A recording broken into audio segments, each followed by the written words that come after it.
everyone. So our topic for today is the Educational Decree of 1863. So Educational Decree of 1863 was an effort by Spain to reform the Philippine colonial educational system. The decree established a complete system of education and archipelago and required 2 elementary schools in each municipality, one for girls and one for boys. Standardized the curriculum and established normal schools, those making systematized education available to the masses. Like educational degree of 1863 provide a free public education system in the Philippines managed by the government. So sa unang education nila is ang gobyerno ang nag-manage. So, that primary education was also declared free and available to every Filipino regardless of race or social class. So, ang primary education sa una is open siya. Gusto nung sa imuhang standard sa kinabayad social class ka or like low class. Then, one primary school for boys and girls in each town. So, lahi-lahi ang eskwelahan para sa babae, sinat sa lalaki. Then, normal school for male teachers. Then, after implementation of the decree, the number of schools and students increased steadily. When we say steadily, is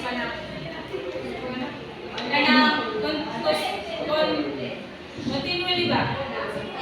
Then, among those who benefit from the free public education system were going Grow Filipino intellectual that Elistrados enlightened ones.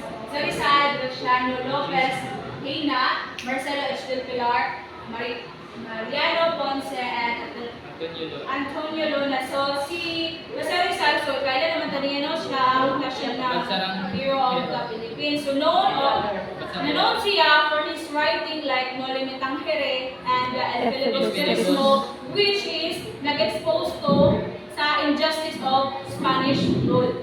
Then si Luciano Lopez Hena, writer and journalist known for his role in the one. Saan sa man si Luciano Lopez Hena, na known siya as for his role of propaganda movement, which showed reforms in the Philippines through peaceful means. So si Marcelo H. Del Pilar, a writer, lawyer, and one of the key figures in the propaganda movement. So he used his writings to advocate for reforms. Si Mariano Ponce, a physician, writer, and an activist who contributed the propaganda movement and helped spread nationalist idea.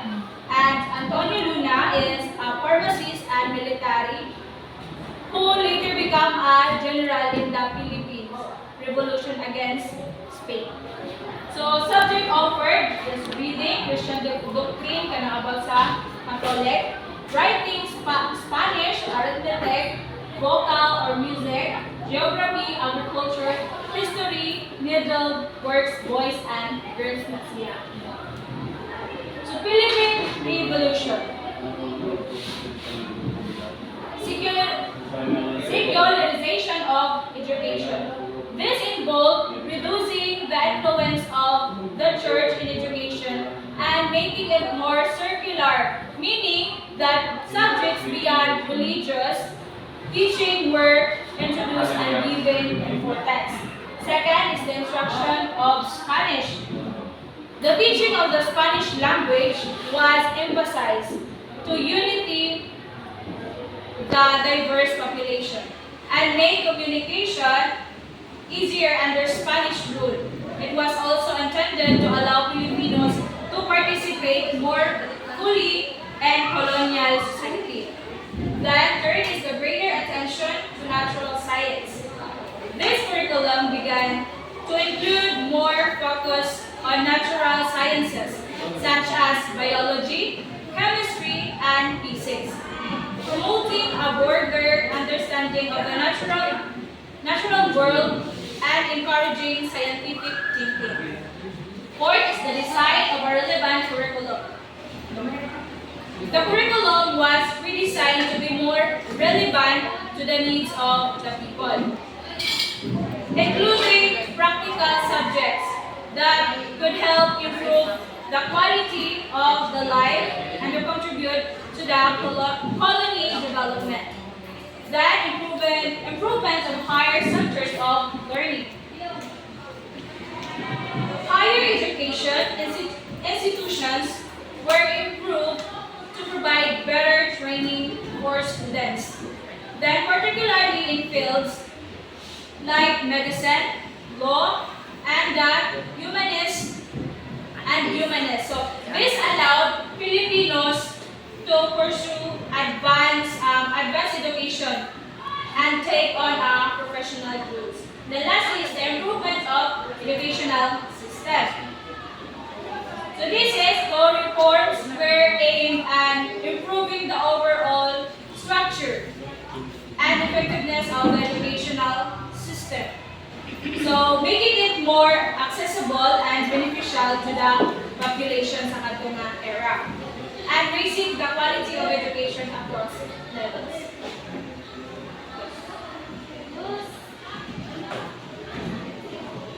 As a result, criticized the Fergier's methods of instructions in his two novels, The Noli Me Tangere and The El Filibus. So this proportionate focus on religion. So Rizal highlighted that the education system placed an excessive emphasis on religious instruction, often at the expense of other important subjects like the science, mathematics, and the critical thinking. Paano siya sa mga subjects. So more on religious mood. Then this approach limited students' intellectual development and focused primarily on making them obedient rather than educated in a well-rounded way. Next is discourage the attempt of Filipino students to speak in Spanish.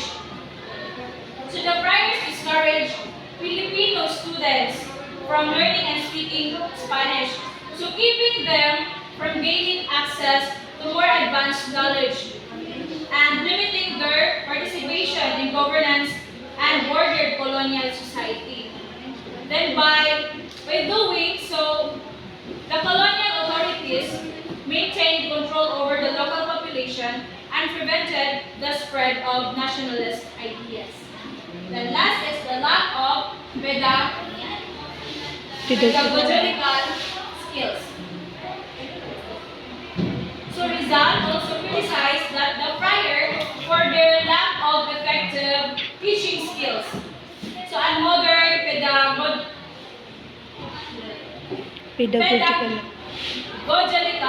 skills. So many friars were not properly trained as teachers. So wala din sila proper na pag-training kanang di para sa ato karon daghan kay agihan na din sila ka tudlo. Then the irrelevant courses in the curriculum. So Rizal pointed out that many of the subjects included in the curriculum were irrelevant and did not address the real needs of the Filipino, instead of practical and useful education. The courses were often outdated or solely focused on promoting obedience to the colonial rules. So sa una, dili jud daw ako ang ilang curriculum like ang mga needs sa mga tao dili mura wala naggamit bitaw ang curriculum sa ilang needs sa katong ano. So the curriculum, to improve the existing curriculum, Rizal considered the following subject as required courses in the secondary schools: science, math, history, philosophy, law, language, PE, religion, music, and social science. Religion, mawala ang religion na curriculum. So American occupation. The American used education as a vehicle for its program, benevolence, assimilation. Then American soldier were first teachers. So ang mga sundalo sa una mo ang mga First teacher. sa educational degree sa 1863. Then restore damaged schoolhouses, build new ones, and conduct classes. So itong mga nakakuan nga, so nag-restore sila. Itong mga ay ilang giayo itong mga namaguba nga school para makabuild sila new one tapos makapasok class. So then, trained teacher replace leaders. American teacher encourage their students the spirit of democracy and progress as well as fair play. And last is education is rigid. Rigid ang education nila sa una. So that's my topic and see you na lang. Thank you.